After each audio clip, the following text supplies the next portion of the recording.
Guys, we are back. Another day, another card video. We have battled through the weekend. I am sunburnt from the kids' track meet. How is everybody doing? I feel pretty good too. I think I finally got some sleep. Today I'm going to talk about my largest sports card purchase ever, and I'm going to go through kind of the whys behind it, what it is. Of course, I'm going to show the card, but then I'm also going to talk about how I funded it towards the end of the video, so make sure you stay till the end.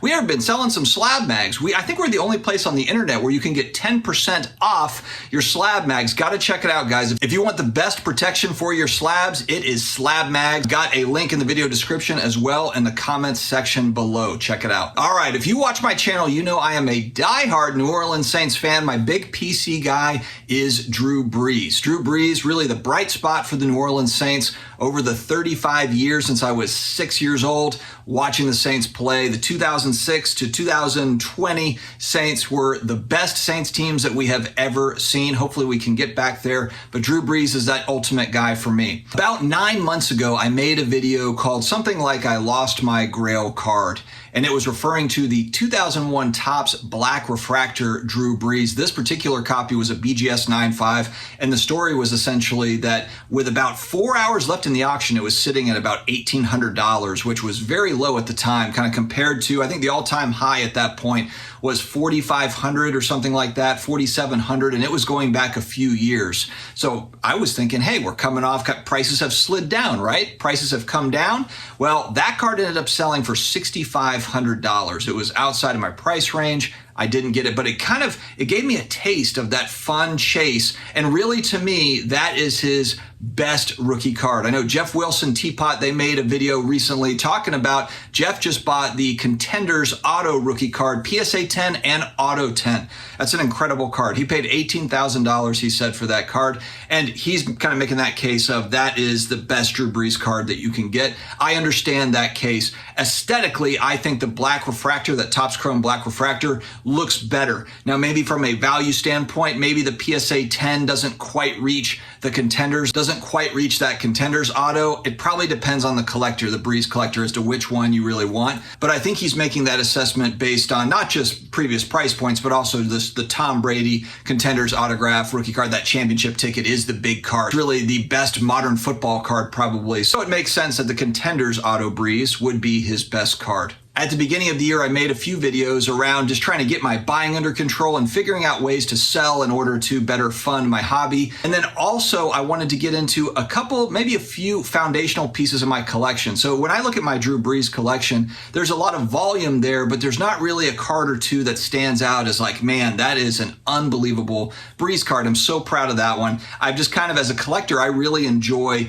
a lot of different types of Brees cards. So it's more volume than anything else. There's not a lot of high dollar stuff there, which is okay. I kind of live in that $100 to $500 range because frankly, I just feel like there's a ton of great looking cards that are in that $100 to $500 range, especially for a guy like Brees. He's not as expensive as a Jordan or a Mickey Mantle or something. I mean, you can get really nice Brees cards in that price range. As my collectibles journey has really unfolded, I put more emphasis this year, especially on what is really unique. And I'm not just talking about what narratives are out there as far as numbered cards and rare cards, this and that or whatever, but to me, what is a unique card? And so when this card popped up as a Brees collector, it just spoke to me. It's the Black Refractor, numbered out of 100. It's signed and it's inscribed Cool Brees. I'll just kind of leave it up there for a second. It's graded authentic, so it doesn't have a number grade, and it's got an Auto 10 grade. I did ask the seller, I was like, hey, is this card really banged up? Is there a reason why maybe it was chosen to get the in-person autograph on it? And he's like, no, actually, I think that it looks really good. And I was like, I know you're trying to sell the card, but level with me. How does it look? And honestly, it looks really, really good. He actually told me he contemplated cracking it and trying to get that PSA 10 Auto 10.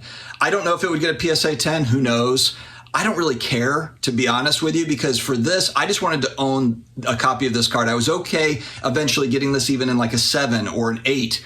I didn't need to get a 9 or a 10. I just wanted to own this card. It's numbered out of 100.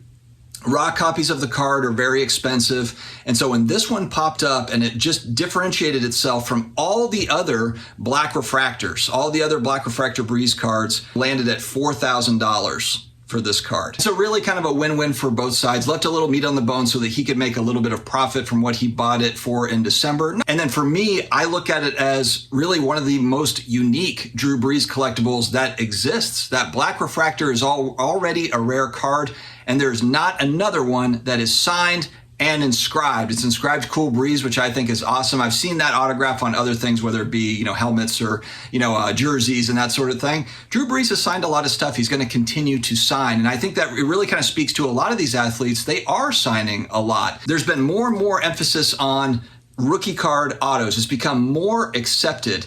And I think the hesitation there is, this is a big card. That's a big Breeze card that's autographed. So you're almost damaging the surface with the actual autograph on it. But like I said, this has become a thing. I've been looking at PSA 10, auto 10s for certain rookies, like Greg Maddux.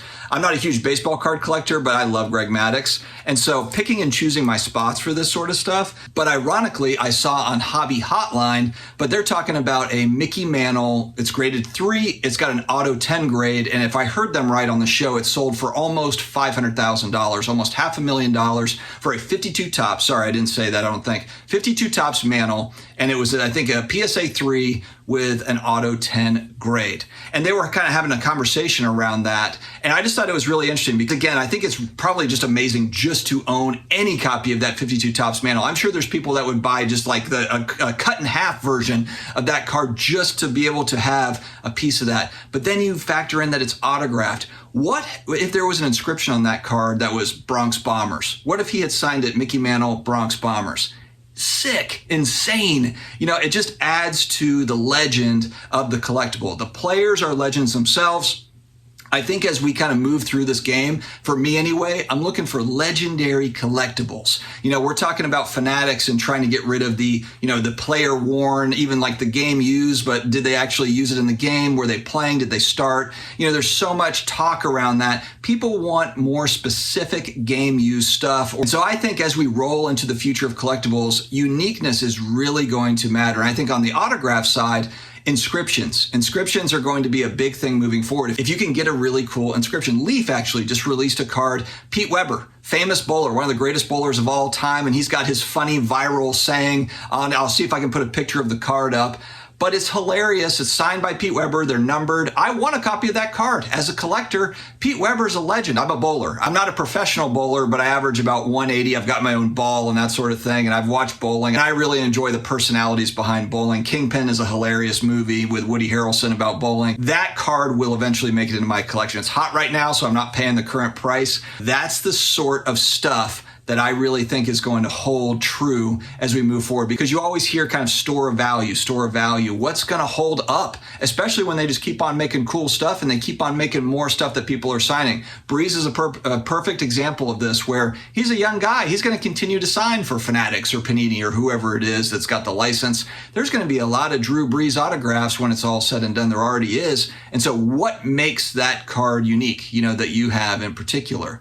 And so that's really been my focus. And it's one of those cards that's just a foundational piece. I'm not looking for multiple high-end cards of Breeze. This one just really spoke to me. This was the card that I always wanted as far as that rookie card. I've been looking for just the regular refractor out of $999. But like I said, as I got into the bidding on that black refractor going back, 9-10 months ago, I got excited about the possibilities. Hey, how can I get into a card like that? I don't need to have, the gold prism and this and that. I don't need to have multiple grails, Breeze grails, but this one really, really speaks to me as a Saints fan, huge Drew Brees PC guy. This was the card. So I was really excited to pick it up. And I truly believe it's a one-of-a-kind Drew Brees collectible. All right, Dustin, well, how did you pay for it?